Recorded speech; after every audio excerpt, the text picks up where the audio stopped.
Hello everyone! Welcome back to Items from the Archives. I'm Max, and today we are taking a look at this incredibly large DCB-224 aerial beacon light that was very generously loaned to us from Fargo Airport Authority. So let's get started.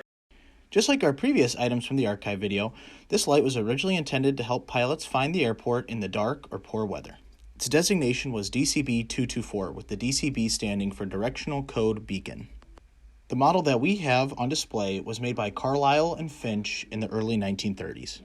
Although the interior has been updated many times over the years, the exterior remains the same from the 1930s.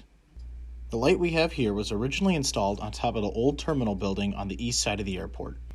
It was eventually relocated to a large tower where it remained until last year when it was replaced by a new LED light. When operating on a clear dark night, it can project a light up to 26 nautical miles and can rotate a full 360 degrees.